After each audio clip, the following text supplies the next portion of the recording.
Mahigit 15 ang nasugatan sa karambola ng 3 bus sa EDSA busway. Ang ugat, steel plates na itinakip sa mga butas sa kalsada kaya nawalan ng preno ang bus. Nakatutok si Von Aquino. Wasak ang windshield at likurang bahagi ng Admiral Transport Inc. bus na ito nang maipit sa karambola ng 3 bus sa EDSA bus carousel sa Balintawak southbound station. Hindi, nakahinto. May kasi nagsakay ng pasahero yun. Wala, yung kilin. Tapos nakahinto ko. Bigla lang binangga mo sa likod. Nawala ng preno daw yun. Nawala ng preno? Oo. Malakas ba? Mabilis? Oo, malakas kasi maraming sugatan eh. Ang nakabangga isang bus ng Geltrans Inc. Kwento ng konduktor nito, pasado alas 12 ng tanghali kanina, nawalan sila ng preno. Doon sa ilalim na po na iyon, may tumamang bakal po sa ilalim ng bus at bigla pong nawalan po ng hangin. Ito po mangyayari po pag nawalan po ng hangin ng bus, yan po hindi makakapagpreno at mawalan na rin po pati kambyo, pati manibela, hindi po natin maigalaw ang bus. Naararo pa ng gel bus ang mga barrier ng carousel. Di kalayuan mula ron sa pinangyarihan ng aksidente, nadaanan daw ng bus itong mga steel plate na itinakip sa butas ng kalsada. Ito yung tinuturo nilang dahilan kung bakit nasira yung kanilang air supply, pati na rin yung kanilang preno. Bago pa raw mangyari ang banggaan, nauna na raw naputulan ng air supply hose ang isa pang Geltrans Inc. bus na ito, pero naihinto pa niya ito sa istasyon. Pagdaan namin doon sa may manhole na, kasi may cover yun na flat bar. Pagdaan namin, siguro umangat siya, tinamaan ito, kaya naputol na walang kami rin ng hangin. Naitabi ko, dinasper namin ng pasahero. Ang mga pasahero ng nasira ang bus na ito ang isinakay naman ng Kellen bus. Pero sinalpok na rin ito ng binanggang Admiral bus mula sa likuran. Yung isang gel namin na bus, sira, nauna po sa akin yun eh. Na-trouble na po siya doon. Bali yung sakay niya, pinipick up ko po. Tapos nung na-pick up ko po yung sakay niya, maya-maya po, nakahinto na ako, bigla na lang pong kumalampog sa likod ko yung isang bus. Ang mga sugatang pasahero agad daw dinala ng mga ambulansya sa Quezon City General Hospital. Sa inisyal na impormasyon mula sa Quezon City Traffic Sector 1, higit kumulang 15 ang sugatan sa aksidente. Iniimbestigahan para kung sino ang dapat managot sa insidente. Iimbestigahan din daw kung ang steel plates nga ang dahilan kung bakit nasira ang preno ng Geltrans Inc. Para sa GMA Integrated News, Von Aquino, nakatutok, 24 oras. Kilala bilang small but terrible sa pagpapatawa ang dating komedyante na si Mura. Pero hindi naging madali ang buhay matapos niyang humarap sa iba't ibang pagsubok kamakailan. Kinamusta natin siya at inabutan ng tulong kasabay ng isinagawang relief operations ng GMA Kapuso Foundation sa Bicol Region. Taong 2003 hanggang 2010, na mayagpag sa showbiz, si Mura o si Alan Padua sa tunay na buhay. Bagamat may mga proyekto, unti-unting lumanlam ang kanyang career matapos mabali ang balakang dahil sa isang disgrasya noong 2010. Hirap at paika-ika na siyang naglalakad ngayon. Siniminto siya, pig-casting siya. So, nung umilom naman siya, kaya umikli naman yung konti yung paa ko, yan. Siguro 2 pulgada. Minsan nadadapaan na lang ako. At noong April 2024, nasunog ang kanilang bahay kasamang naipundar ng mga gamit ni Mura sa Ligao City sa Albay. Pero si Mura, unti-unti ring bumangon sa tulong ng mga taong may mabubuting puso. Sobrang nagpapasalamat talaga ako sa kanilang lahat. Binigyan nila ako ng pag-asa. Ang hirap eh. Pag wala ka talaga sa sariling bahay. Habang nagsasagawa ng relief operations ang GMA Kapuso Foundation sa Bicol Region dahil sa magkakasunod na bagyo doon, binisita namin si Mura sa Albay. Kasamang Ligao City Health Officer, sinuri ang kondisyon ni Mura at ng amang hirap maglakad. Pag gano'n kasi na may injury, pag kahit na gumaling na po yon, pag may nai-stress ka, pag malamig, pag overuse, may certain na mararamdaman ka pa rin na discomfort. Pero si tatay, may bali po yung hita niya sa kanan. Lalagyan ng bakal yung na bali nahita niya. Kaya lang, ayaw ni po ni tatay magpa-opera. Kada buwan, nakakatanggap ng gamot at vitamins ang mag-ama mula sa City Health Office. Binigyan na rin natin sila ng groceries at hygiene kits. Salamat. Bigyan niya ako ng karagdagan lakas para siyempre magampanan ko yung tungkulin ko dito sa pamilya namin. Kung sakali, baka pwede pa maging artista ulit.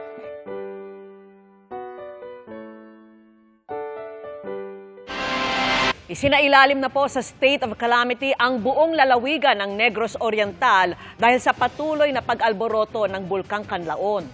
Sa pinakahuling volcano bulletin ng PHIVOLCS, nakapagtala ng 15 mga volcanic earthquake sa Mount Kanlaon sa nakalipas na 24 oras. Mahigit 2,000 tonelada ng sulfur dioxide o asupre rin ang ibinuga ng bulkan kahapon. Tuloy-tuloy ang pagsingaw at panakanakang pagbuga ng abo.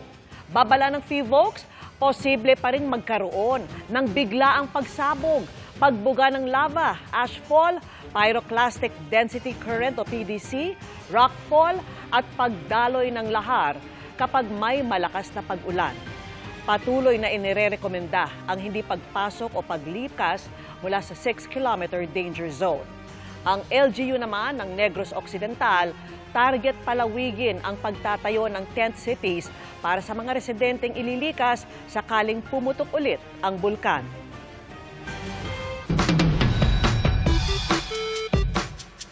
Magandang gabi mga kapuso. Ako po ang inyong Kuya Kim na magbibigay sa inyo ng trivia sa likod ng mga trending na balita. Isa siya sa pinakamahalagang babae sa ating kasaysayan. Kaya naman sa kanyang kaarawan nitong Lunes, isang museo sa Quezon City ang binuksan para sa ina ng himagsikan. Tara at bisitahin natin ito. Bilang pagkilala sa kanyang kadakilaan, isang museo binuksan ng lokal na pamahalaan ng Quezon City para sa ina ng himagsikan, si Melchora Aquino o Tandang Sora. Ito ang Tandang Sora Women's Museum. Ang museum ay pinangalan natin Tandang Sora Women's Museum dahil tinitingala natin si Tandang Sora. Ito ay na-inspire ng kanyang mga virtues nga, mapagkalinga, matulungin, mapagserbisyo, at higit doon din ay ang kanyang katapangan. Ito may iba namang exhibit na pinapakita ang napakahalagang papel ni Tandang Sora sa ating kasaysayan. Display din dito ang ilan sa mga gamit ng ina ng himagsikan. Meron tayong Tandang Sora section at doon nakalagay yung mga memorabilias niya. Meron tayong vitrine, bayo, almires, gilingan.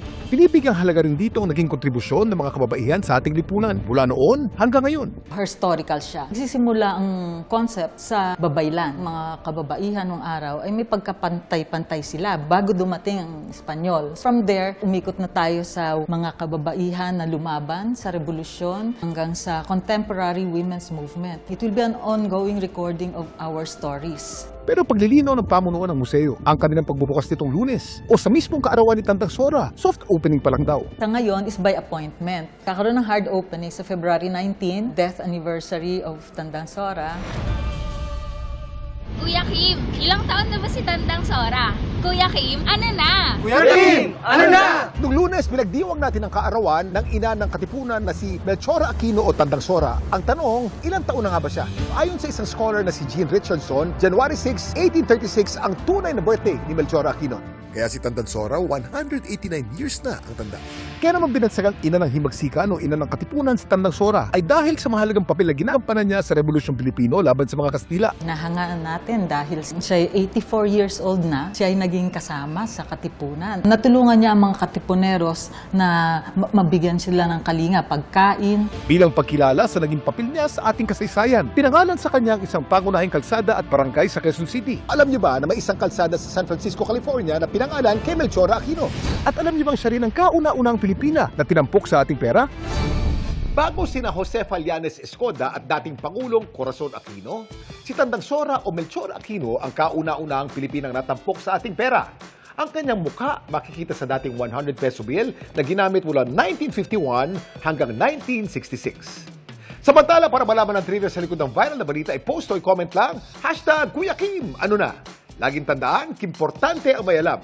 Ako po si Kuya Kim at sagot ko kayo 24 oras. Nilinaw ng kampo ng direktor na si Daryl Yap na wala pang utos ang korte na ipatigil ang pagpapalabas ng promotional materials o teasers ng kanyang pelikulang The Rapists of Pepsi Paloma. Kaugnay yan sa petisyon ng aktor na si Vic Soto sa korte para sa writ of habeas data. Kabilang sa mga hiling ni Soto ang paghinto ng pagpapakalat ng mga anilay personal at sensitibong detalye tungkol kay Soto, pati ang pag-alis online ng promotional materials. Sa inilabas na utos ng korte, pinagsusumitin ito ng verified return of writ si Yap.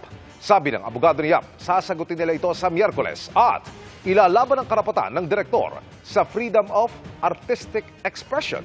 Sinagot din nila ang sinabi ng kampo ni Soto na hindi kumonsulta sa kanila si Yap tungkol sa pelikula. Ayon sa abogado ni Yap, binigyan daw nila ng kopya ng script ng pelikula si Soto bago pa inilabas ang teaser nito. The purpose was really for them to give comments doon sa script. Wala naman po. Ilang beses po na nag-follow up si Direk Daryl tungkol doon until finally na-shoot na lahat ng mga scenes. So, hindi na namin kasalanan yon.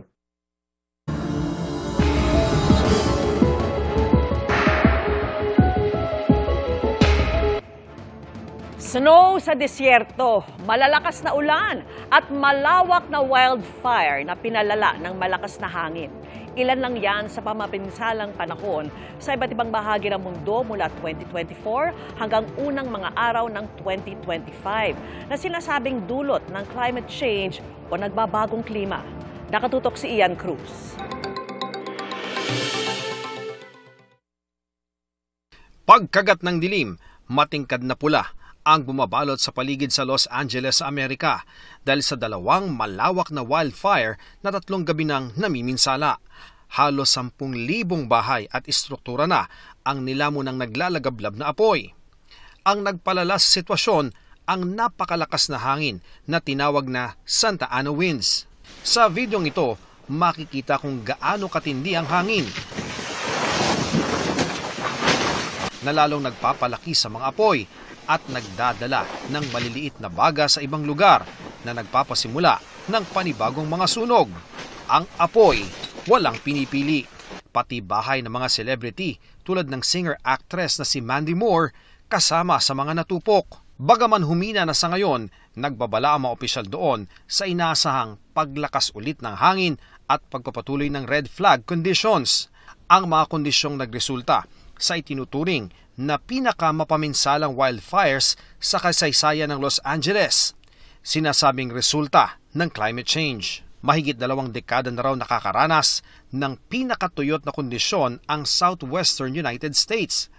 Dahilan para mamatay ang halaman sa mga kabundukan at maging mas madaling masunog. Lumalayo yung moisture sa kanila, so nagiging dry. So since galing sila sa napakainit na temperatura during the summer months, pagdating nitong tinatawag na autumn dun sa mga mid-latitude countries na yon, so yung mga nangato yung mga dahon naman, yung pagdating ng taglamig nila, yung mga ibang bahagi, ang kanyang epekto ay nagiging dry. Therefore, mas mga favorable siya dun sa mga tinatawag na mga wildfires. Kung sa California ay apoy, malakas na ulan naman ang naminsala sa Saudi Arabia kamakailan. Kita yan sa videong ito kung saan nilipad at binalibag pa ng malakas na hangin ng mga luggage container sa airport sa Jeddah noong January 6, kasama sa mga napuruhan ng masamang panahon ng Mecca na itinuturing ng mga Muslim na holiest city. Maraming nalubog sa baha. Bago niyan, nagka-snow sa unang pagkakataon sa disyerto sa Saudi Arabia. Matinding snow rin ang naranasan noong Nobyembre sa Seoul, South Korea na ayon sa mga otoridad doon ay ang heaviest on record. Pero kung heavy snow ang naranasan sa South Korea, sa Japan, November 7 na nang maobserbahan ang first snowfall sa Mount Fuji. Ayon sa Japan Meteorological Agency, ito ang pinakahuling snowfall sa loob ng 130 taon nilang obserbasyon. Dito sa Pilipinas, kung El Nino o tagtuyot noong unang semestre ng nagdaang taon, La Nina na magdadala ng maulang panahon naman ang iiral sa unang quarter ng 2025 ayon sa Pag-asa. Walang bagyong naitala mula Enero hanggang Marso noong 2024, pero ngayong taon, maaaring may tigi-isang bagyo sa nasabing mga buwan. Ang mga pag-ulan, matinding mararanasan sa eastern section ng bansa, kabilang ang Quezon, Aurora, Bicol Region, Eastern Visayas, Northern at Eastern Mindanao, kasama ang Davao Region. Kailangan pa rin natin na maging handa sa lahat ng mga possible na mga floods, flash flood, dulot pa rin ng mga maraming ulan. Paliwanag ng Pag-asa, ang La Nina ay kondisyon ng paglamig sa gitna at silangang bahagi ng karagatang Pasipiko o yung malapit sa kontinente ng Amerika. Pero mainit naman ang karagatan malapit sa Pilipinas kaya nagkakaroon ng mga pag-ulan. Posible raw pasidhiin ng climate change o nagbabagong klima ang epekto ng La Nina. Ito yung natural cycle ng ating climate system. Ang nangyayari lang is mas tumitindi yung mga nagiging impact nito dulot ng global warming as a result of climate change. Sa pagtatapos ng La Nina sa dulo ng first quarter, inaasahan naman ng Pag-asa na hindi mauulit ang record-breaking na heat index ng dry season ng bansa sa second quarter ng taon. Hindi ganun ang katindi ang posible nating maranasan dahil nga last year meron tayong strong El Nino. Possible yung usual na nakakapagtala pa rin tayo ng maiinit na temperatura pero hindi ganun ka-record breaking. Balik sa maraming ulan ang third quarter ng taon o ang habagat season kung kailan din pumapasok ang maraming bagyo. At sa fourth quarter, inaasahan pa rin ang mga bagyong tatama sa kalupaan. Ito naman na yung kasagsagan na ng mga landfalling and crossing na ating mga bagyo. So ibig sabihin, magiging lubhang mapaminsala yung ating mga bagyo pagdating ng last quarter. Kahit may El Nino, kahit walang El Nino or La Nina. Umabot sa 18 bagyo ang naitala sa Pilipinas noong 2024, kabilang ang mapaminsalang superbagyong Karina noong Hulyo at bagyong Christine na tumama sa Luzon noong Oktubre. Ngayong 2025, inaasahang 17 to 19 na bagyo ang papasok sa bansa. Para sa GMA Integrated News, Ian Cruz, nakatutok 24 oras. Dinagsari ng libo-libong deboto ang pagsisimula ng 460th Fiesta Senior sa Cebu, kung saan bahagi ang Sinulog Festival. Nakatutok si Nico Sereno ng GMA Regional TV.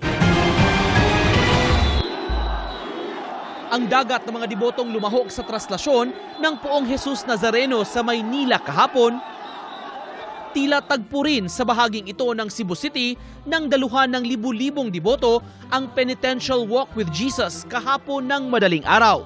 Bahagi ito ng pagsisimula ng mga aktibidad para sa 460th Fiesta Senior Santo Niño.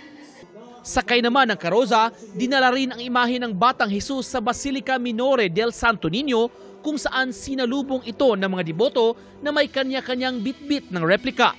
Mostly Thanksgiving for the good life, good health, prosperity, and the new year 2005 is a good year for us also.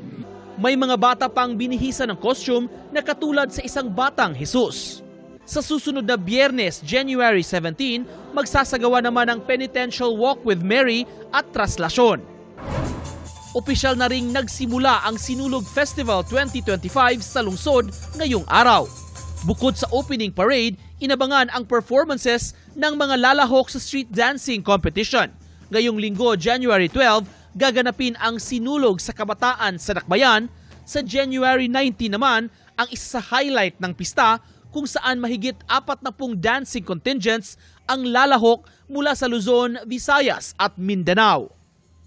Para sa GMA Regional TV, Balitang Bisdak at GMA Integrated News, Nico Sereno, nakatutok 24 oras. Sa gitna ng selebrasyon at papuri dahil sa kanyang pagkapanalo bilang kauna-unahang Pinoy at Asian na grand winner ng The Voice USA Season 26, may tila puwang daw na naiwan sa puso ni Sofronio Vasquez.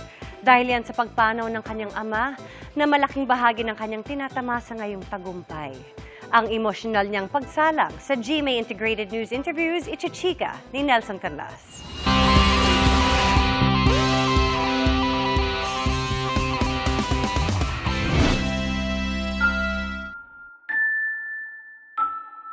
He was my hero.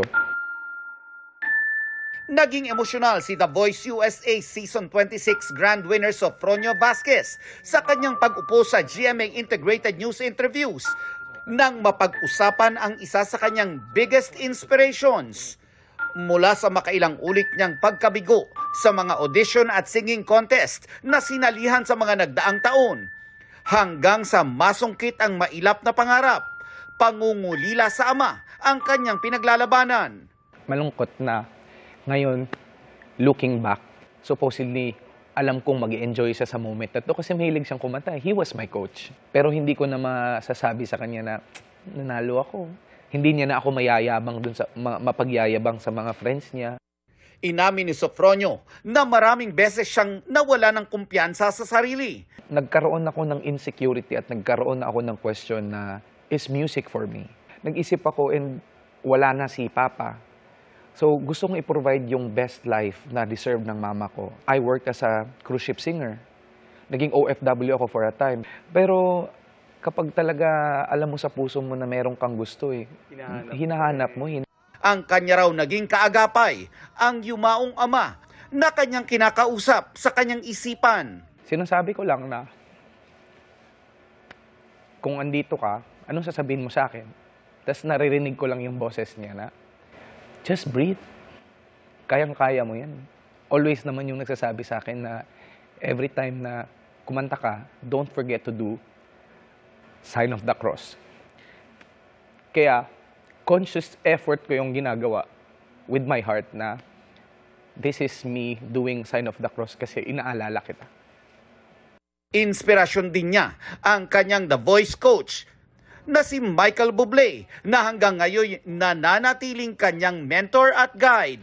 Ang appreciate ko doon, Michael Bublé would always tell me, you don't have to be technically perfect because you're a person. Sometimes perfection is boring. Imperfection is better. May frustrations ka pa ba ngayon as a singer? Frustrations, oo. Pero yung frustrations are also the ones who help me realize na I can make it. Hindi raw madali ang naging laban sa The Voice, lalo't magagaling ang mga nakalaban niya. Pero para kay Sofronio, ang nagpanalo raw sa kanya, matinding ensayo, dasal at pagpapakatotoo. Kasama sa mga napanalunan ni Sofronio ang isang recording contract at nais daw niyang isama ang Tunog Pinoy sa kanyang musika. Para naman sa susunod pang henerasyon, Sa GMA, meron kaming The Voice Kids na babalik ulit this year. May message ka pa dun sa mga katulad mo na, who would want to make it in the entertainment industry? Siguro, yung message ko na lang is for the parents. Kasi sometimes yung kids mag-enjoy lang sila on stage. I think I just wanted to tell the parents na support your kids and allow them to learn. Let them feel they fail. Failure is important. Failure is important. Kasi ang dami kong beses nag-fail. But my mom would always tell me, okay lang yan. Hayaan mo, maramdaman mo. Nelson Canlas, updated sa Showbiz Happenings.